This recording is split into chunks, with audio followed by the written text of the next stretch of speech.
You're listening to an Airwave Media Podcast. Okay, so we did 2 podcasts on the 1988 election. You break everybody's back.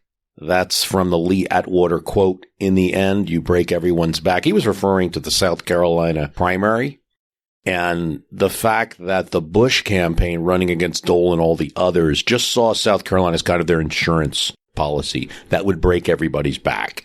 In other words, he had the governor of the state locked up. He had the organization locked up, and no one could effectively compete. And so they knew they were going to win South Carolina, and that came right before the big primary of Super Tuesday and influenced the news coverage of it and made George Bush the front runner. But it is an open question still, I believe, as to what would happen had Dole come out of a win in Iowa, right? And then stunning Bush to third place. And then you get to New Hampshire, and if Dole wins that, and he well could have. I mean, if he ran the inoculation ad, if he ran an ad saying, "I will not raise taxes," looking into the camera, even if it was income taxes. And then if Bush runs the straddle ad, which says that, Dole can't say no, it doesn't look credible. And they probably wouldn't even run that ad if Dole had come out with an inoculation advertisement, but he doesn't. And history's different, right? But if Dole wins New Hampshire, now you suddenly have the vice president having lost the 2 contests. And I don't know, and then Strom Thurmond's endorsing Bob Dole. In most states, Bob Dole had the senators locked up. And Dole's a powerful figure. He's the majority leader, former RNC chair, just like George Bush was. Definitely a campaign of 2 establishment people between Dole and Bush. It's just kind of which side of things, either the congressional side or the executive branch. One of the things Dole says in a 2007 interview, we featured little snippets of that interview in the cast, is that, if he was president, there'd be a lot more working with Congress. He really feels like he would have been reelected because he would have been able to get more done than either Bush or after him Clinton ever did, because they were too much of the outsider. And, Washington doesn't work that way, is the way he kept saying it. So I note all that as a history that could have been. Okay. But anyway, that's the name of the series. You break everybody's back. I think it implies, too, a lot of what was going on, even in the campaigns Atwater wasn't involved in the way that the Dukakis campaign dealt with Hart, and in the way all the campaigns dealt with Biden, and how there was this struggle to be the kind of seen as the top of the race in a race where they were called the Seven Dwarfs, where nobody knew who these people were. And I think looking at the 1988 race, well, of course, it's about 2020. Of course, it's about a high-profile Democratic primary that's about to go on with lots of candidates and lots of debates. There were 12 debates in the Democratic primary, and they started in July of 1987, a full year and a half almost before there would be an election. So, and that was 1988. Right? So I think that it's ripe for comparisons. The idea that the candidates just aren't the type of people, they're not like they weren't the leaders necessarily. At least on the Republican side, you had a vice president against the majority leader of the Senate. In the Democratic side, you had nothing of the sort. All right. I mean, the closest you're going to come to it is Biden's run, where he's at least a Judiciary Committee head and a significant senator. Al Gore wasn't even seen as the number 1 senator from the South. That would have been, Sam Nunn. And he gets out of the race. So it's, interesting times on the Democratic side to see who's going to win. But, the Democrats had this history of having run Jimmy Carter, and so it wasn't so shocking to have like a surprise campaign that beats the establishment figures. It was just you had all these kind of non-establishment figures running at the same time. We talked about in the appendix on the cast a lot of things that were on the legal pad that, I could have talked about. And so I want to thank you for subscribing to the premium extra cast here. It really helps a lot. I'll tell you a quick story. Like the other day, in preparation for more of these presidential casts, presidential election casts that I'm doing, I was looking for information on the 1796 election, which I'm really going to deem the first election because it was the first competitive election. In other words, Washington was not in it. And I think, yeah, it'll be an interesting thing for the listeners, I'm sure, to go from 1984 to 1988 to 1796. Yeah, I like to do that. We got to run the full gamut of history. Those are harder casts to put together. There's just less sources for the stuff in the 1790s. I mean, of course, you're relying on the same letters that everyone's written. That being said, I think what really helps is political journal articles. And, those cost. They're not free. So JSTOR, which is a significant online venue for journal articles in politics and history, used to allow like 5 free reads a month. And I would engage in this complicated process where I would read the articles and then kind of screenshot them and maybe print them out if I needed to read further. And you have to do that for each page. I just signed up now. So I signed up for a historian type subscription to JSTOR, and JPass is what they call it. And, it is $20 a month. So that's an expense that, I didn't normally have. It's an expense that I wouldn't be able to engage in without donations from people like you who are subscribing to the Premium Extra Cast. So thanks a lot for that. Those are the type of things now where I don't even think twice about it. Like if I have to get a certain book, for this cast, I already owned Richard Ben Kramer's What It Takes. I mean, that was personally interesting to me enough to read it. I can't recommend that book enough. I was listening to the West Wing Weekly podcast, and Eli Addy, who was one of the writers for the West Wing and also served with Al Gore and with President Obama, he also recommended that book. And then it hit me that, yes, so many of the stories I was reading in that book, you could look at West Wing episodes, particularly season 6 with Santos and Josh Lieben and that sort of thing, and see little stories that came out. The idea that a candidate would have a second mortgage on his house. Well, many of the candidates in 1988 already had them. Biden already had one. Gephardt already had one. Many of them did. That was just an easy way to raise money because money was hard to come by in politics then. This is a time in 1988 where there was no internet. You could do a little mail order business in some of the more conservative and some of your left-wing groups, such as the Poverty Law Center, the ACLU. They had a little thing going there, but mostly people were raising money from either PAC donations, and then a lot of the candidates in 88 had to swear off that because it looked bad. So donations had to come in from businessmen or people they knew. $1,000 in politics in 1988 was hard to come by. Really hard to come by. I don't think you were seeing $1,000 plate dinners in the Democratic side of things until the 92 election. So you're talking about where a couple $100 matters. Very hard to raise money. Very hard times. That was a bit of a tangent. So in any case, What It Takes, Richard Ben Kramer, of course, just the poetry and what the man did. It's sad that he's passed away. I wish he would be around to write more books. But another book that I got was Jules Witcover and Jack Germond's These Broad Stripes and Bright Stars. I really felt that book was a good summation. And that's one of those things where, because I have the premium cast, I just kind of don't even think twice about it. I'll order a book that I really need to make the cast better. So the premium subscribers have really helped My History Can Beat Up Your Politics to raise it a level from where it can be. The sound effects.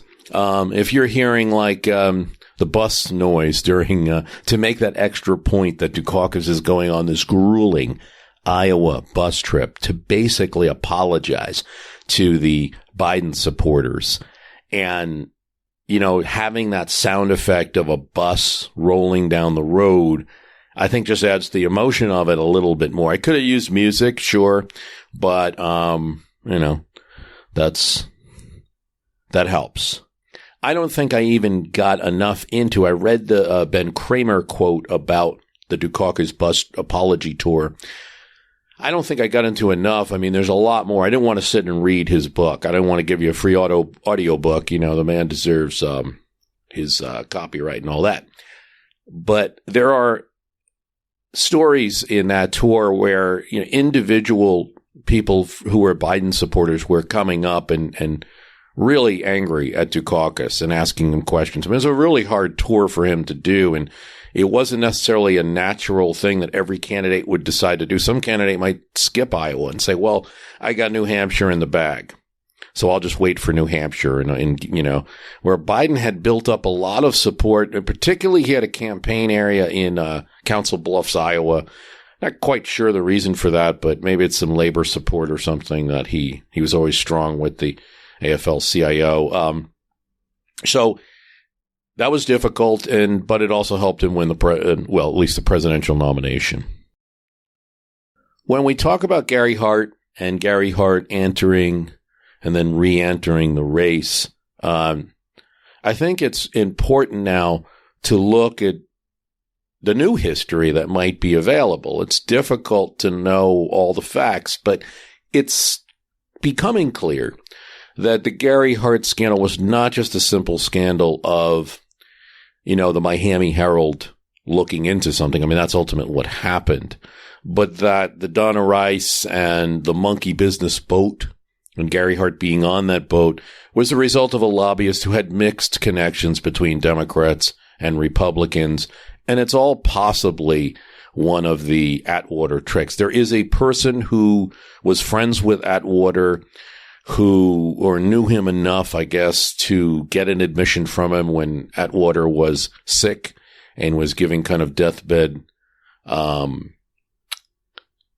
statements and writing letters of apology, including to both Michael and Kitty Dukakis, about what he had done during the 1988 campaign. And now that he was kind of dying, felt bad about it. Now, you know, I should say, to be fair about it, that you take a voice like Mary Madeline in her book, All's Fair in Love and Politics, that she's really, you know, condemning people that are making too much of this. You know, he's a sick man. He's talking. Yes, sure.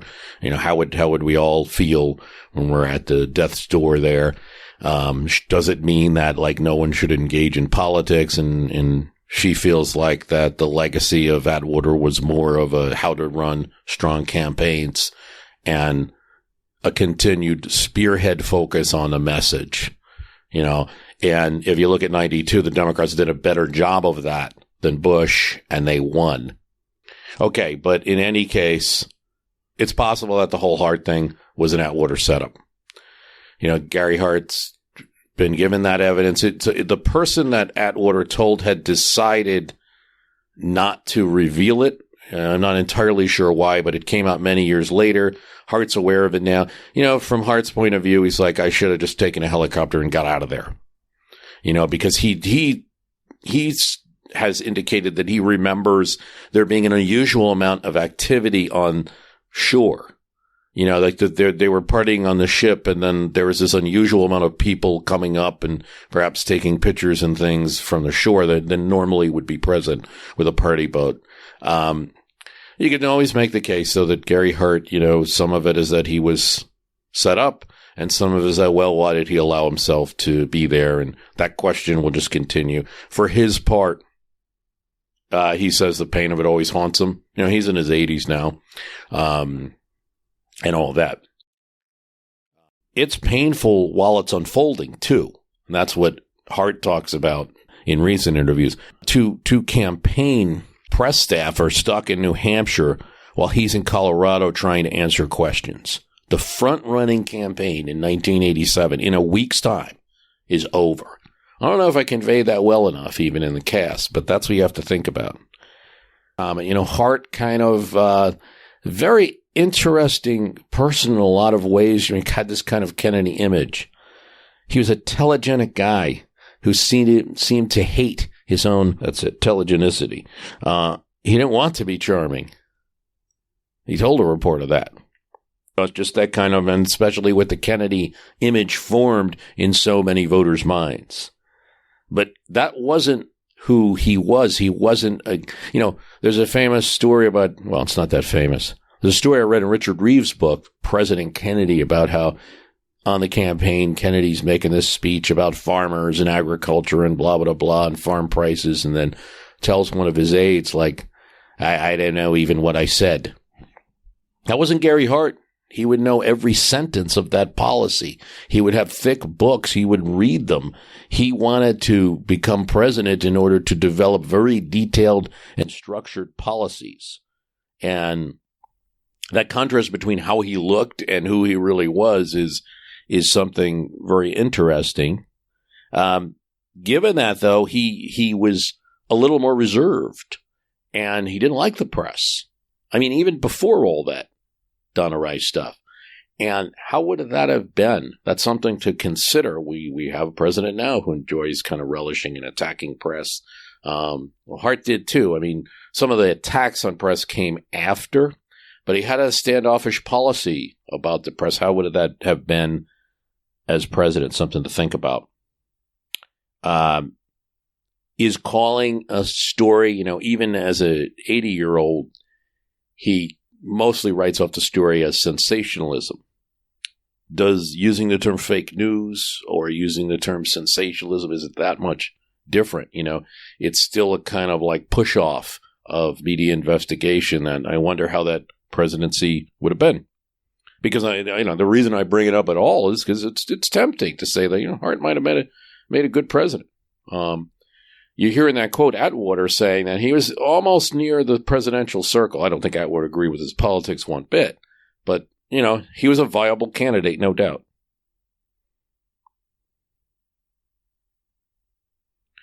He attacks the Miami Herald for not doing a full stakeout of the whole time at his house.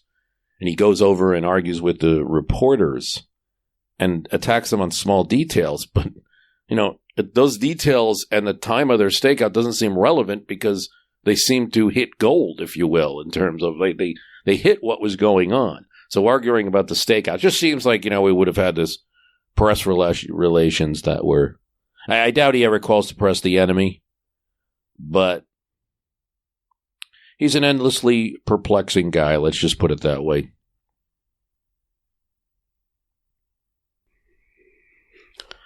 Now, Hart's career doesn't end immediately after his presidential run, though he's not heard of too much after that. He goes and gets a degree from Oxford. He keeps working on policies.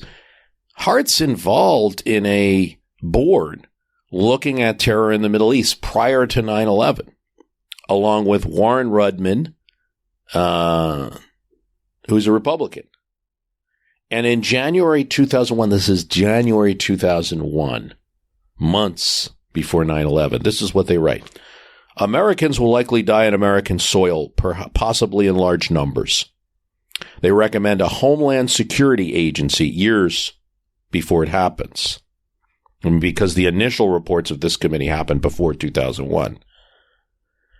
Both statements, the call for the Homeland Security and the comment about Americans dying on soil, were ignored by the news media, not even newspapers, not even WAPO and the New York Times or anything like that. It's just a committee report that is delivered and to no comment at all. It's only after 9/11 that they dig this up. And on September 21st, 2001, Hart appears before Congress and advocates for the creation of a Homeland Security agency. No Homeland Czar can possibly hope to coordinate the almost hopeless dispersal of authority that currently characterizes the 40 or 50 agencies or elements of agencies with some piece of responsibility for protecting our homeland. Hutchinson, Minnesota had some problems. For the adults of Hutchinson, the problem was the teenagers. They kept sneaking off at night to empty barns where they'd, brace yourself, dance.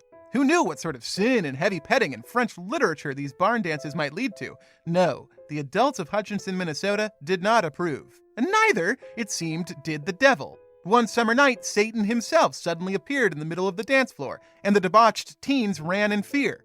He showed up at the next dance, too. For a few months, it seemed like you couldn't go to a late-night barn dance in Hutchinson without getting chased out by the devil, pitchfork in tow. Until one night, when a 14-year-old boy had the good sense to shoot him in the chest. At which point the devil was revealed, Scooby-Doo style but bloodier, to be the local Methodist minister, dressed in a costume and flown in from the roof by rope and pulley.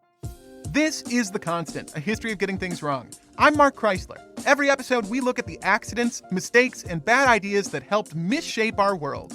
Find us at constantpodcast.com or wherever you get your podcasts.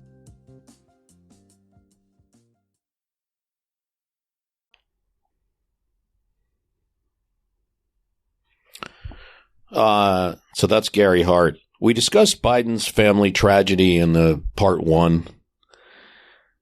But, we shouldn't just think that this is the only one of the 1988 candidates to have any sacrifice. I mean, obviously, Bush's plane was shot down in World War II.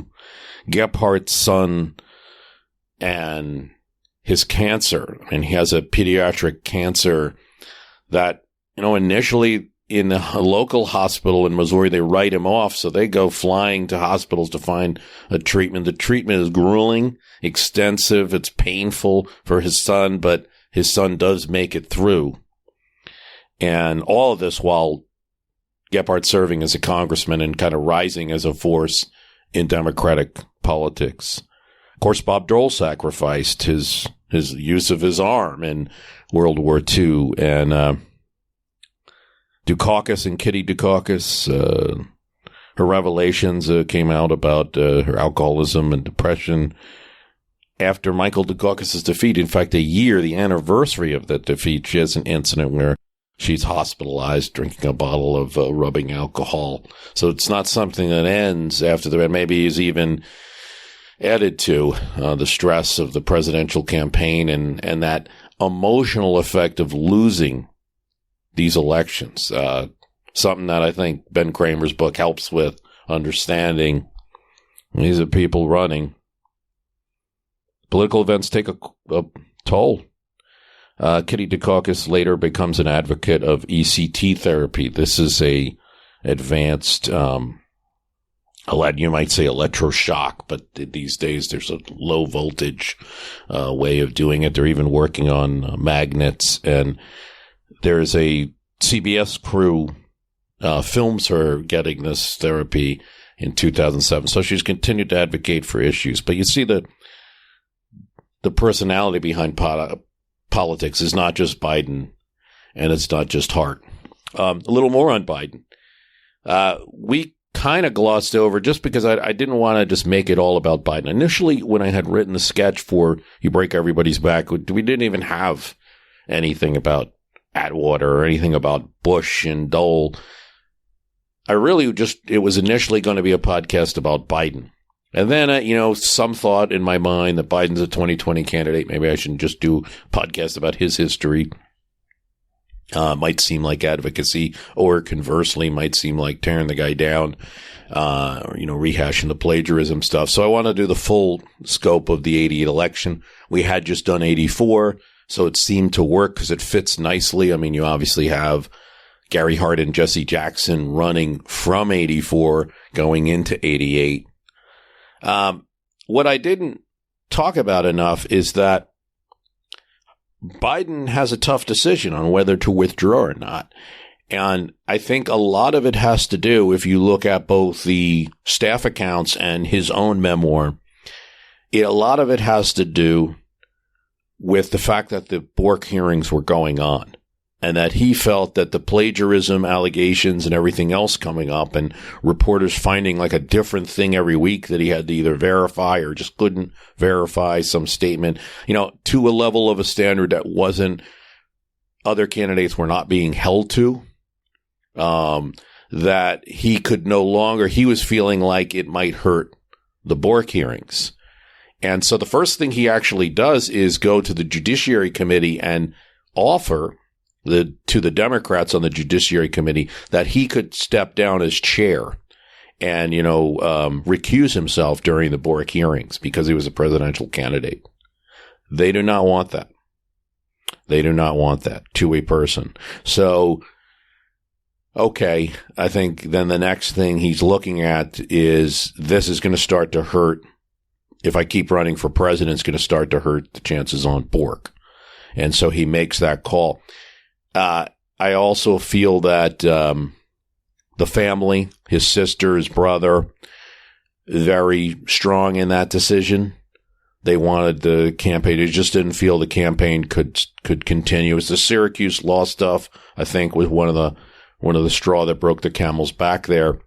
the two aides I referenced, Tom Ridley and Mike Donaldson, just, didn't want him, didn't want to do it anymore. Just, this wasn't a campaign that was going to go everywhere every time they were talking about plagiarism. But Pat Cadell has literally like a freakout session where he's calling up, Biden's brother Jim, the aides, some leaking to some newspaper reporters that and continues to talk into Biden's ear that he wants him to continue to run. And that he even accuses the family of a conspiracy to end the Biden campaign here. Maybe hinting that they're working with somebody else. He's just livid about it. Cadell and Biden go all the way back. Biden's run for the Senate is what starts Pat Cadell's career, and then he's going to go on to Carter and work with that campaign. He's really looking for a candidate that can kind of be the baby boomer candidate. I mean, did you notice, of course, that all the references to baby boomers starting to get into their 40s and things during this election? I mean, it's, it's interesting to see how generations kind of catered to and treated, as we seem to be doing that again, both with the millennials and the Gen Z and all that, and just kind of endless focus on them. But that's what Pat Cadell wanted to focus on. He didn't feel like these labor Paul type Democrats that were sitting around and determining candidates, and then at the same time, special interest group candidates that were really going for one minority or the other, that shouldn't be where the Democratic Party was. That the Democratic Party should be about baby boomers, middle class, suburbanites, maybe smooth out the edges a little and talk about just general things.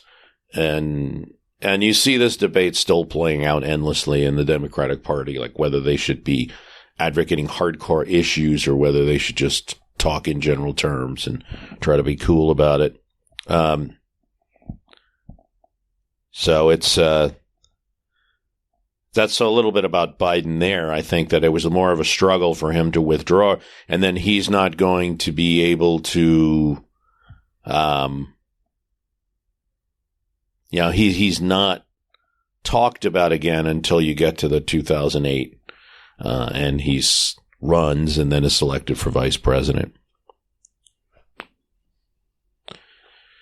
Lee Atwater was also successful at planting stories that really remind you of today's social media. They would be like some nobody that would tell a reporter some things and start announcing it like it was like the word of God. Some like obscure Idaho state senator would say, like, Kitty Dukakis had burned a flag in college. And there was no proof of it, but there was no proof disputing it. And the press just wouldn't stop talking about it in the chatter behind the scenes, and it was influencing coverage, even if it wasn't directly reported on. And angry Susan Estrich in 2004, was so mad over this Swift boat attacks on John Kerry because, she was bemoaning that there was a planted rumor. There are always planted rumors that, for instance, had conflated Kitty's depression with Michael Dukakis having depression during his loss of the governorship. I've been to this movie, Susan Estrich said about when she saw the Swift boot ads, and lies move the numbers, like that they actually were moving some of the poll ratings the more that these things, So she's so mad when she sees the Swift vote Veterans for the Truth. She calls for an independent group. How about Dead Texans for the Truth to talk about Bush's National Guard service, and how, and things like that. Of course, it gets some outrage when it's published in 2004. It demonstrates the political changes from Nixon to Clinton to Kerry and to Trump. Skilled political hands like Estrich, I think need to consider these tactics are out there. They've been there before and start to consider ways of combating them. One of the things, and I looked at in research for this podcast, a documentary on attack ads. And Dukakis says that the way to combat the attack ads is to pin them on your opponent and make your opponent seem like someone who uses this tactic. It's very difficult to do, he says. And that's what they tried to do in the 1988 general election. Dukakis has this ad that's like, shows the Willie Horton ad and shows how distorted it is. And then you see Michael Dukakis's, then he appears on the screen and says, like, this, do you want this being, it's time to stop this, like, craven politics and that kind of thing. I must disagree. I'm not sure. I mean, maybe that's one play, and that play, along with other simultaneous plays of defense and attack, should be going on in any modern campaign. For instance, if there's going to be this kind of like third-party leaking, I think you have to come out there with it on both sides if it's going to happen, because it's part of the campaign now. It's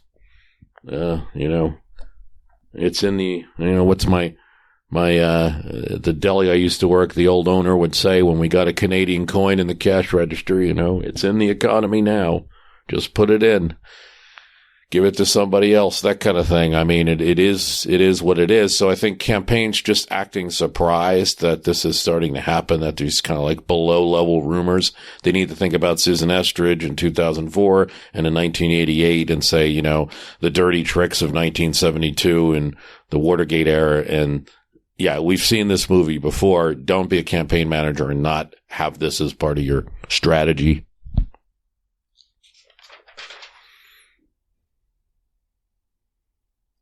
How about Jesse Jackson and his running for campaign? Was it really a pioneer campaign in 1988 so that 20 years later you're going to see an African-American elected president? It's hard, though, when you think about that to make the statement because there's not a lot of linear direction from one to the other. Jackson doesn't run in 1992. In fact, I would say that at several points, Bill Clinton as a candidate rejects Jackson or sort of opposes Jackson in his wing of the party and uses that to kind of get the nomination. In fact, it's almost a campaign against the 1988 campaign. Clinton makes several speeches about how what Dukakis did in 88 wasn't good enough and you have to fight back and things like that. You also can't let them get to the right of you. And he's very much a kind of Reaganist Democrat in a lot of ways, Clinton. And he was a governor. Most of the time he was governor was during the Reagan administration. He saw, two major presidential defeats. Well, three major presidential defeats during his governorship. And he lost his own governorship in Reagan's 1980 election in that sweep. So, where's the line, from one to the other? On the other hand, of course, I think what Jackson does is set up that an African-American can run for the presidential nomination of the Democratic Party and can win states. And what he accomplished between 84 and 88 was two things. One, he got rid of that notion that he kind of had it still in 84 that we're throwing away votes. Don't vote for Jesse Jackson. By 88, it was a crusade. And particularly for like African-American mayors, I'm thinking Coleman Young in Detroit, there was no longer this feeling that they'd go with the establishment and not go with this insurgent campaign. They were going with Jesse. In 84, African-Americans in Alabama had gone with Mondale. Detroit had sided with Mondale, so he wins Michigan. So it's a little different by the time you get to 88, and he runs a real campaign. So I think that at least helped when Obama went for the nomination that someone had done it before.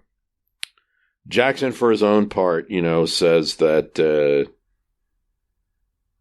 that he's not, in any way, he doesn't want to suggest that Barack Obama didn't do something on his own or achieve a great thing on his own.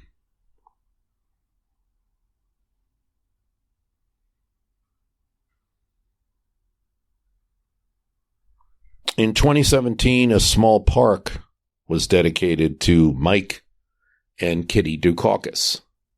It's near the campus of Northeastern University. And Michael Dukakis is a professor there. He had been the president of Amtrak. As he walks to work, he sees that part of the park as in his job as a professor. When Obama's campaign wanted to point out something that Hillary Clinton had done wrong, the first thing they called her move was a Lee Atwater move, which shows you the disdain in the Democratic Party for that type of politics and for the damage that was done.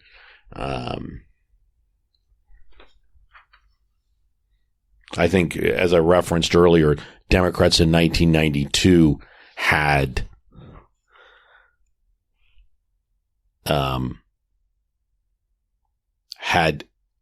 picked up on the ultimate focus, on the message of the day, on the linking the tactics, the strategy, the day-to-day operations to that core strategy.